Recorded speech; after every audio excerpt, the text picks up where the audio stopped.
Hi, I'm Colleen Davie Janes, and we were just on the Keith Andrew Network and had a fabulous time. I think that his message is super important. It's both empowering for people with disabilities, but it's also supporting people that are already out there trying to work with everyone else and live their dreams and live their goals. I think what he's doing is fantastic. Absolutely. And I'm Christine Verleny, and I've thoroughly enjoyed this. I don't necessarily feel like this is a show about disabilities. It's a show about living your dreams and finding your niche and not being afraid and not taking no for an answer. Someone once said to me, every no gets you closer to a yes. And I think that's a really important lesson. And I've thoroughly enjoyed the questions you've asked. Yeah. And it's really made me think, I mean, why have I not ever worked with someone that actually has a disability? I know, right? I mean, it's something I don't think about. And so I think it's an important message. Yeah. And every no just means no, right? Not right now. Oh, that's good. Yeah. Yeah.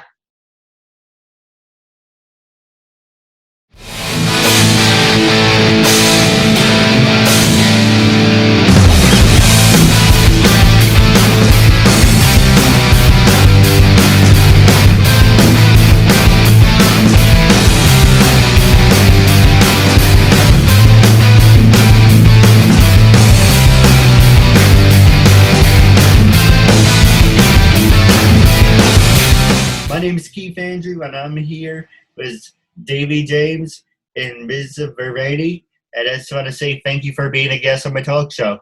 Thanks for having us. Thank you. The honor's on mine. For people who want to know what my talk show is about, whole point of my talk show is to show people that even with having a learning disability, apparently you can say that because I'm butchering your names, some people with a disability, I can still amount to something. And at the same time, I'm able to turn myself into an example for people out there dealing with any types of learning disabilities and disabilities to never give up and prove people wrong.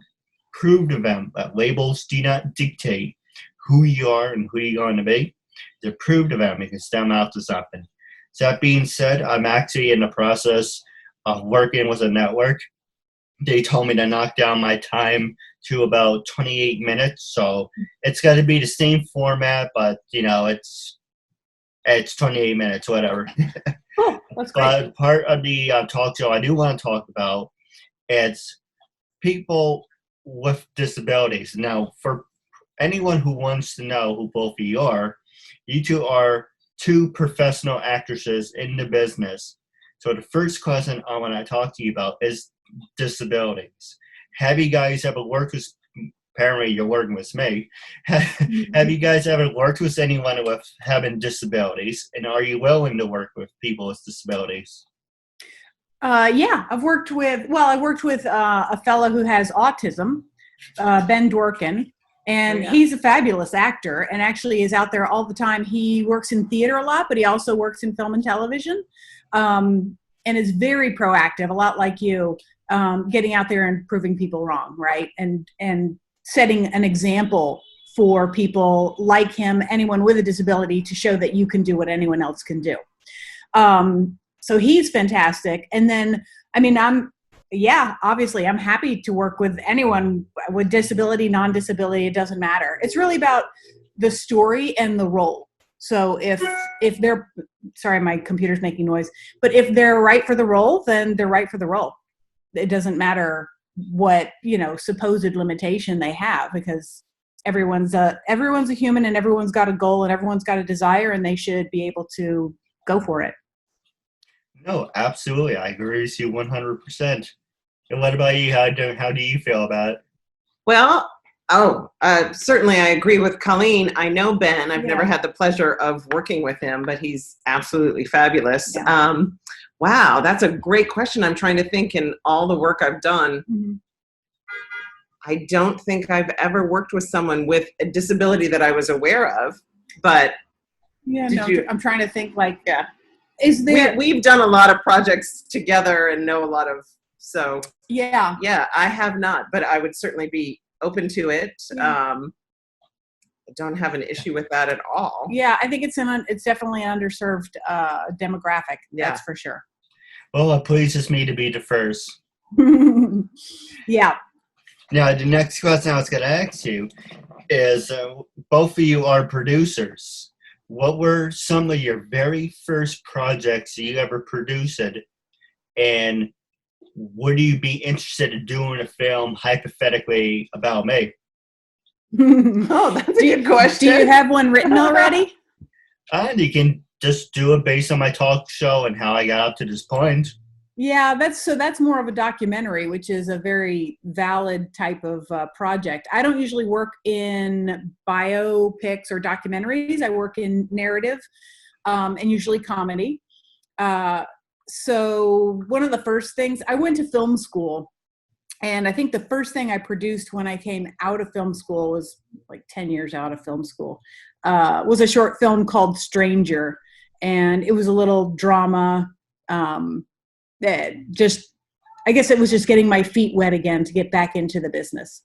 But I've done a lot of stuff since then, and producing is not my favorite. I actually direct more than I produce, but you kind of have to do both, in all honesty, because your hands are in there. If you're trying to make your piece of art, you can't just like do it with one hand. So I find that you sort of have to have your hands in everything. Thanks. I just made it up. Yeah. And me as a producer, I became a producer kicking and screaming because Right.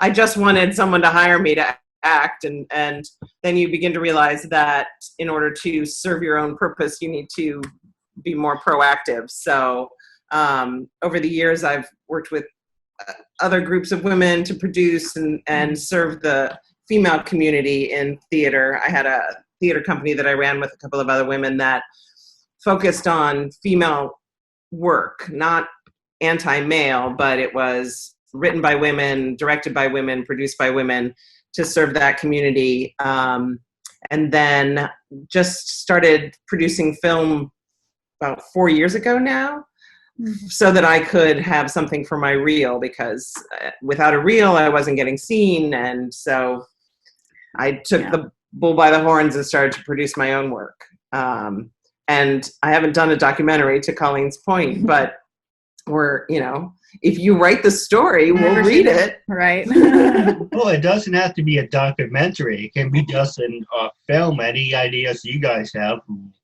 just like the expression, just throw crap against the wall, see what sticks. See what's a good idea, what's a bad idea. Yeah, right now I'm writing a romantic comedy feature film. So yeah, I write stuff all the time. That's kind of what keeps me busy right now when we're homebound.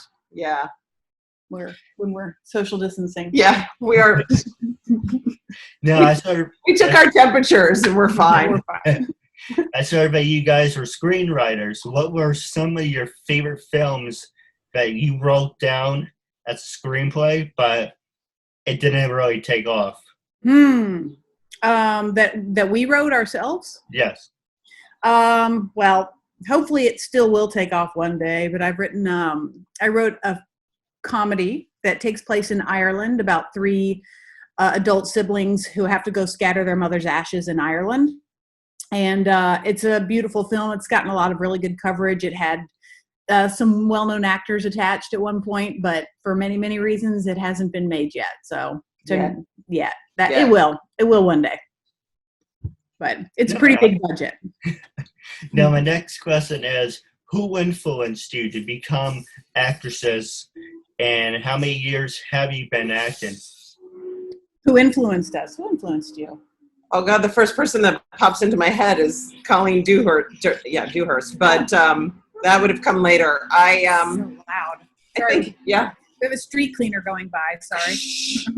I think I have a semi-typical story of a lot of actors. I was an incredibly shy kid, and I was really only comfortable when I was somebody else. And so I was drawn to portraying other people. And then I discovered, when I moved here, I really just wanted to be a star. And then I discovered that doesn't happen. So I had to, that doesn't happen instantly. So I had to realize I had to to dig deep and realize that I just loved acting, and that's what was driving me. So instead of being a star, I just wanted to work. And so Colleen Dewhurst is one of my favorite actresses, and so that's the person who pops into my head when I think of who influenced me.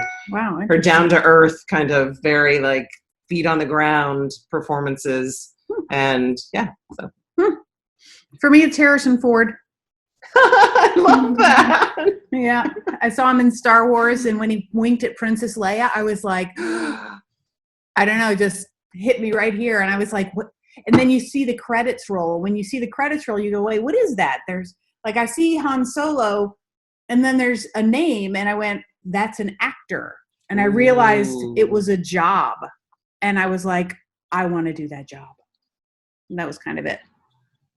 Oh, absolutely. For me, for the longest time, I wanted to be a personal assistant because Almost Famous influenced my life, had a big impact on me. I wanted to be a roadie, and I talked to some music producers and singers like, oh, can I go on tour with you, be a roadie? Of course, I wasn't realistic, but I was obsessed with it. 2008, I came across this show, USA show, called Suits. And I was like, I want to be Mike Ross. I want to have Harvey Specter, as a boss. It's very sarcastic but funny. Have a girlfriend like Rachel, who's now the Queen of England. Funny how that worked. Oh, yeah. Sorry, funny how they bop around. I just connected the dots. And then I'm like, I tried taking acting classes to tell like a long story short.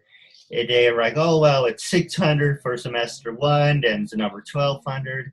And then overall, you're paying $2,400, but it's not guaranteed work because as actresses, it's not a 9-to-5 job. It's, you either get it or you don't get it. Yeah. So I'm like, okay, well, I'm tired of using my disability as a crutch. A long story short, my brother before me used to say to people, with my parents, I don't know what to do with my life, and my dad, so talk to your brother, he knows people, go to your sister, and he can put you in the right direction, because he has a BA and a bachelor's and all that fancy ass crap, and I don't have anything. And I'm saying, what about me? It's like, what about you? You piss people off. Okay, yes, I do. Yeah, you're socially awkward. You can't keep your mouth shut. You're not qualified, and you don't have anything to offer. You don't have anything. So I said, you know what? Screw it. I'm going to show you what's a disability. Look at what I'm able to accomplish. And 2 weeks from now will be June. Will be officially 7 years of doing my talk show every single day. This is what I want to do until the day I die. I'm very passionate about this. It gives me joy. It works on my people skills. And I actually found something I'm actually good at. Yeah, well, that's good. People go, you're a jerk. Nobody likes you. You're not qualified. I'm going to be a talk show host. Perfect. Why not? Because you get to run the show and say whatever you want. I love it. It's a perfect solution. And you said that this is like episode 630? 670. 70. Wow. How do you find people? We're going to interview you. Yeah. All right. How do you find people for the show? For me, let's see. And so I don't want this show to be about me, but I've been saying this for all the episodes. I originally wanted to interview actors. So I went to LinkedIn, and my brother says I'm like, I don't know, why do people say it's not scamming? There's my friend Michelle who calls it cold calling, whatever. Oh yeah, cold calling. Yeah. I am not really familiar with the term of cold calling, but I would call them up and I would explain myself. Hey, we're friends on same thing I did with you guys. Right. I called you up. Hey, we're friends on LinkedIn. I came across your profile. I think it's really interesting. I would love to have you as a guest on the show. This is what it's about, and I extend my hand to you in friendship. Some people say yes, terrific. Some people tell me off and think it's a scam.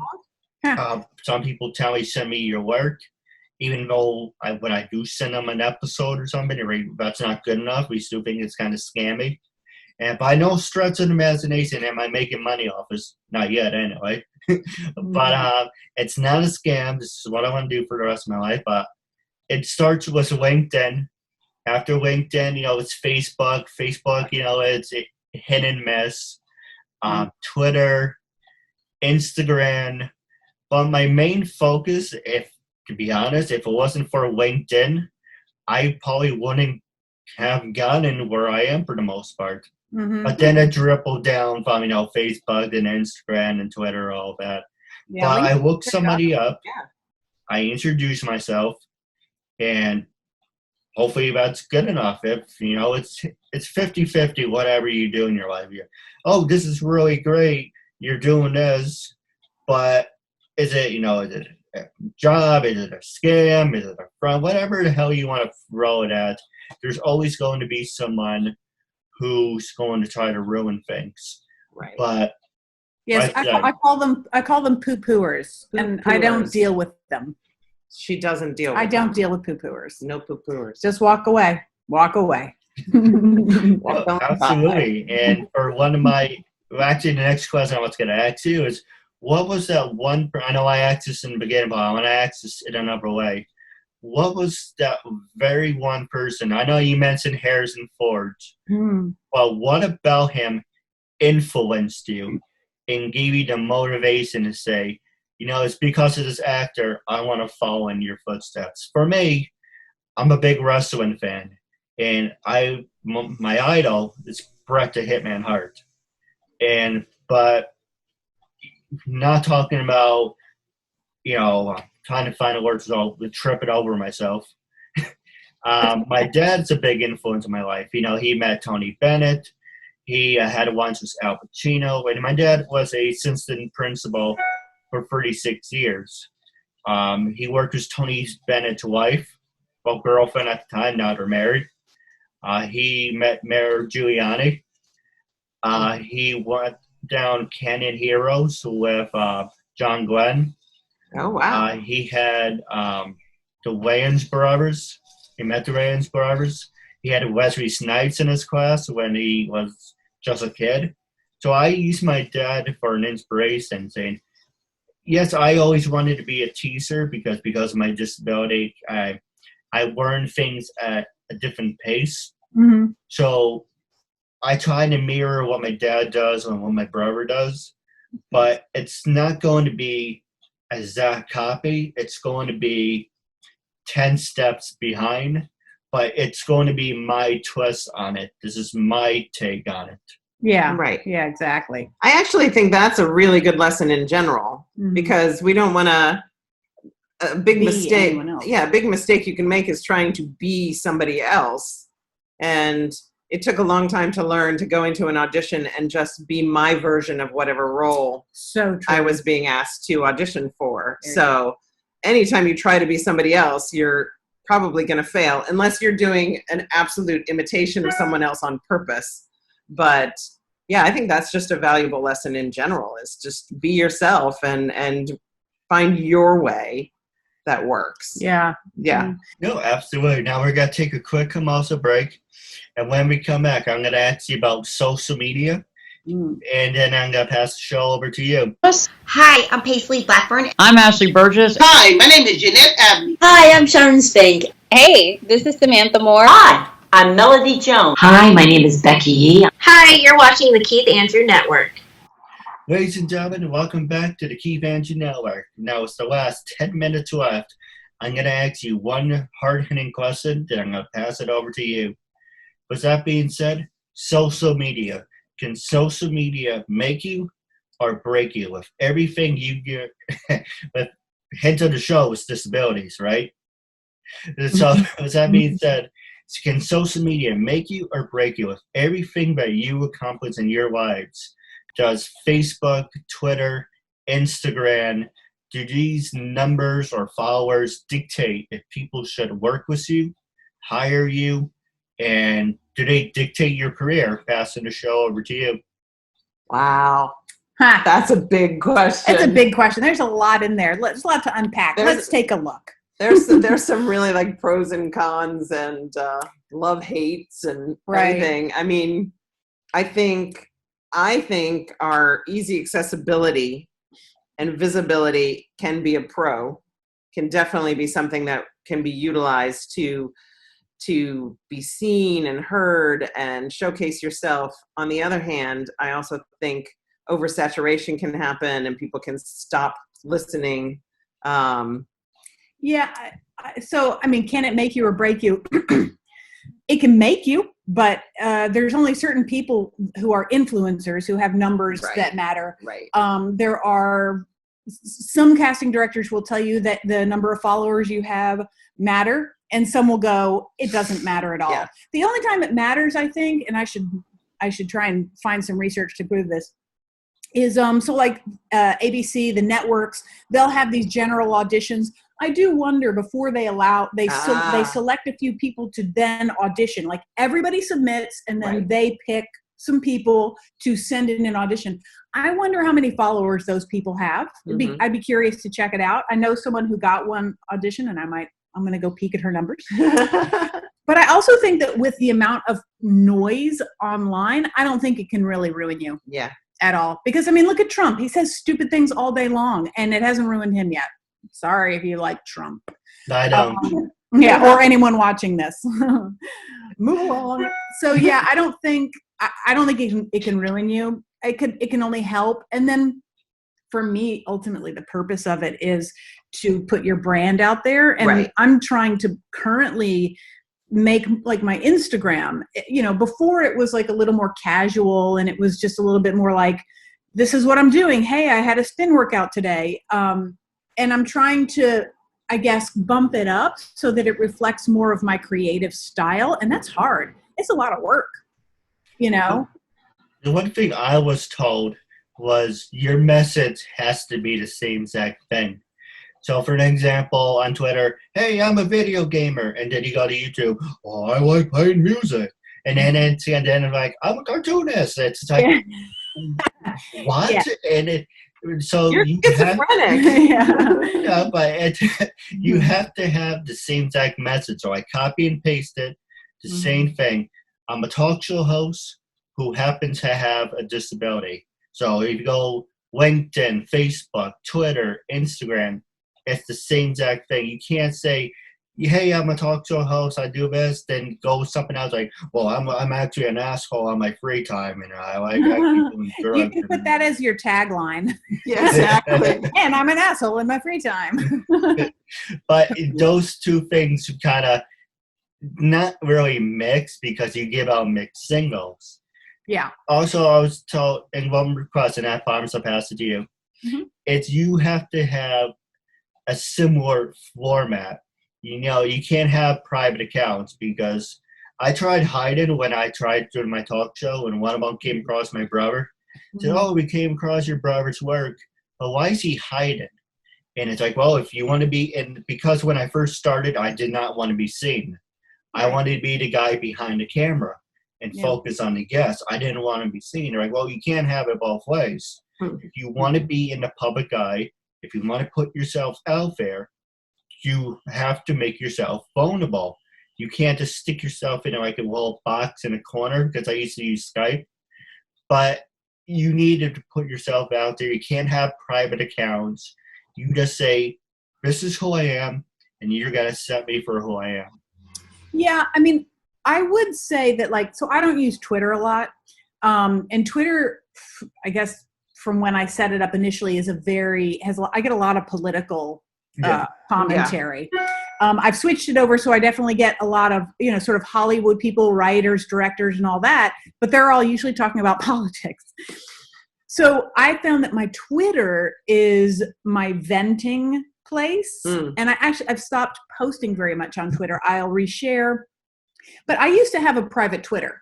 And I think, if you want to have one platform where you are private and it's only people that you talk to, or only people you respect, that you say, yes, you can come in, I think that's okay.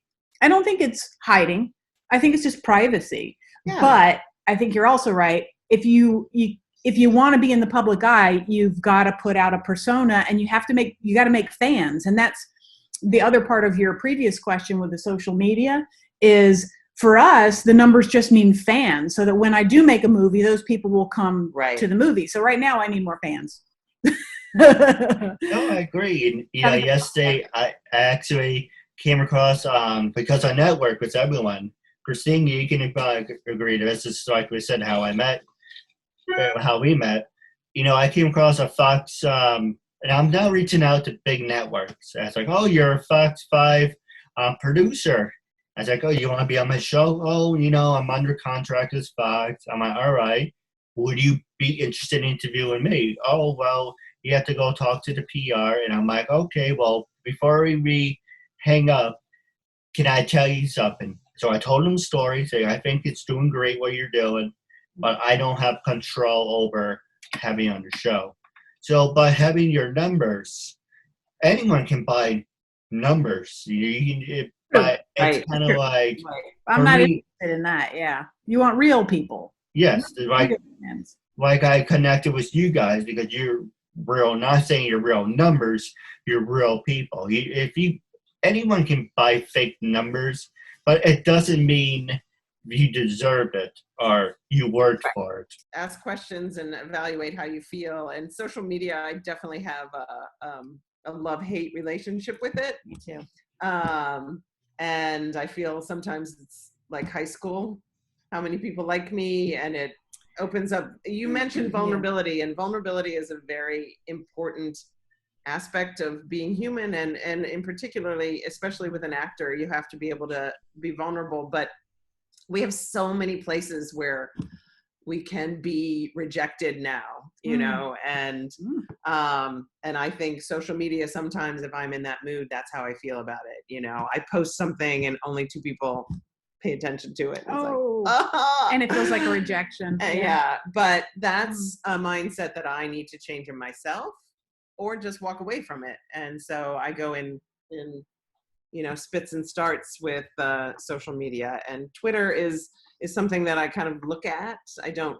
It was funny when you asked me for my Twitter handle, I had to look it up, and then I was like, oh, look, I posted things here. So Instagram is one that I'm embracing more and more. Yeah, I like Facebook, during this time, it's hard for me right now to post a lot of things, only because there's so much going on that I feel like I want to be careful about what I'm talking about, is all. Yeah. Because their lives are radically being changed on a daily basis. And absolutely. Now we're heading to the last 20 seconds. With that being said, I do have a couple questions for you off the air. Okay. But wrapping up, it was a real honor and privilege having you guys on the show, and I'm looking forward to part 2 down the road. Thank you so much. It's been fun. Yeah, it's been very good.